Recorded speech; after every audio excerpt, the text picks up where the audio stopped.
আর মা এখন ঘরে পুজো দিচ্ছে আর খুব ভালো লাগছে। এখানে মা এখন ওই মোমবাতি ধরাচ্ছে। এই যে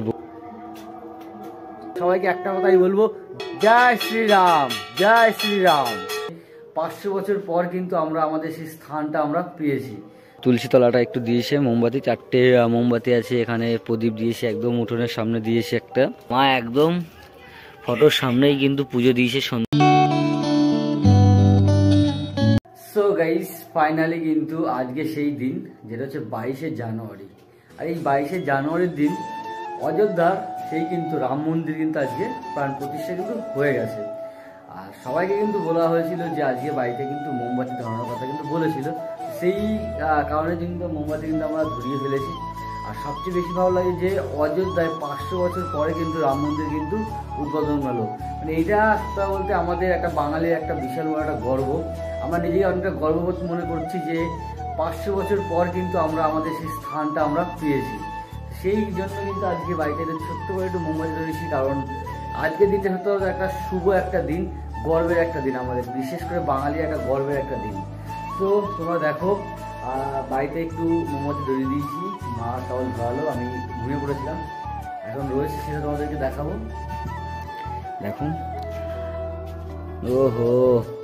তো তোমরা কারা কারা মোমবাতি ধরিয়েছো বাড়িতে অবশ্যই কমেন্ট করে জানিও, কারণ প্রত্যেকটা বাড়িতে আজকের এই দিনটাই মোমবাতি ধরানো অবশ্যই দরকার। এত সুন্দর একটা শুভ দিনে মোমবাতি আর প্রদীপ নিয়ে ধরানো অবশ্যই দরকার, অবশ্যই। আর এখানে আমরা আমাদের সেই তুলসী তলাটা একটু দিয়েছে, মোমবাতি 4টে মোমবাতি আছে, এখানে প্রদীপ দিয়েছে, একদম উঠোনের সামনে দিয়েছে একটা। আর মা ঘরেও দিয়েছে, ঠাকুরের কাছে এখানে পুজো দিয়েছিল আজকে।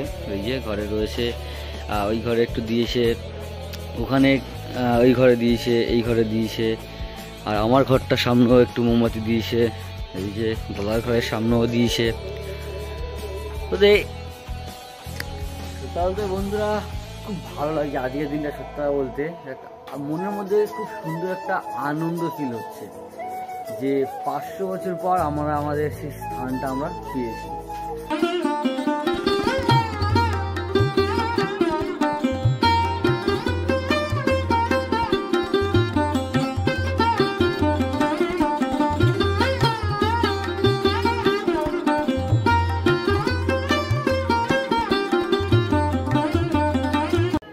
এই হচ্ছে রাম মন্দির, আর মা একদম ফটোর সামনেই কিন্তু পুজো দিয়েছে সন্ধ্যাবেলাটায়, তোমরা দেখো। আর এই হচ্ছে আমাদের ঠাকুর ঘর, এটা হচ্ছে ঠাকুরের থাকার জায়গা। আর এখানে দুজন রয়েছে, লক্ষ্মী এবং সরস্বতী রয়েছে, আর এখানে বিভিন্ন ধরনের ঠাকুর কিন্তু রয়েছে। সো গাইস, আর এখন হচ্ছে আমি মোমবাতি ধরাবো। খুব সুন্দর, আমার খুব আনন্দ হচ্ছে আজকের এই দিনে, আমি খুব সুন্দরভাবে উপভোগ করছি। জয় শ্রীরাম।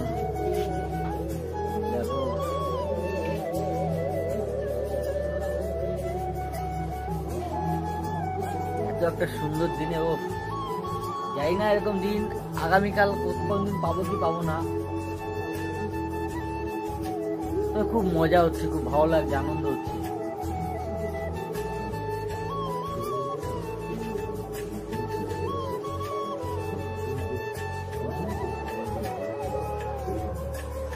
দারুণ দারুণ, সব জায়গায় দেবো মোটামুটি, বাড়িতে যেখানে যেখানে আছে। সো গাইস, তোমরা কারা কারা বাড়িতে আজকে এই শুভ সন্ধ্যায় মোমবাতি এবং প্রদীপ ধরিয়েছো অবশ্যই কমেন্ট করে জানিও। সবচেয়ে যেটা ভালো লাগে সেটা হচ্ছে যে আজকের দিনটা হচ্ছে বলতে অনেক অনেক কিন্তু শুভ একটা দিন, খুব আনন্দের একটা দিন। আমরা আমাদের সেই 500 বছর পর কিন্তু আমরা সেই রামকে আবার আমরা ফিরে পেয়েছি অযোধ্যাতে। এই অযোধ্যাতে যাওয়ার খুব ইচ্ছা ছিল, সত্যি কথা বলতে যেতে পারিনি, কারণ ট্রেনের টিকিট একদমই পাইনি। কারণ প্রচুর, মানে 1-1.5 মাস আগের থেকে ট্রেনে কোনো টিকিটই নেই। তো এই জন্য আমি যেতে পারিনি, এই জন্য আমি খুবই দুঃখিত। চেষ্টা করবো কিছুদিন যাক, 10-15 দিন পর তোমাদেরকে ওখানে আপডেট দেবো। আমি অবশ্যই যাবো ওখানে, কারণ আমার মন খুব টানছে অযোধ্যাতে। তো চলো, আজকের এই ভিডিওটা এই পর্যন্ত রাখছি। ভিডিওটা ভালো লাগলে অবশ্যই তোমরা একটা লাইক করে দিও আর কমেন্ট করে জানিও তোমরা কারা কারা বাড়িতে আজকের দিনে মোমবাতি এবং প্রদীপ ধরিয়েছো। আর তোমাদের সবাইকে একটা কথাই বলবো, জয় শ্রীরাম। তোমরা অবশ্যই কমেন্ট করে জানিও অবশ্যই তোমরা কমেন্ট করে জানাও। জয় শ্রীরাম। তো চলো, সব ভালো থাকবে, সুস্থ থাকবে, টাটা।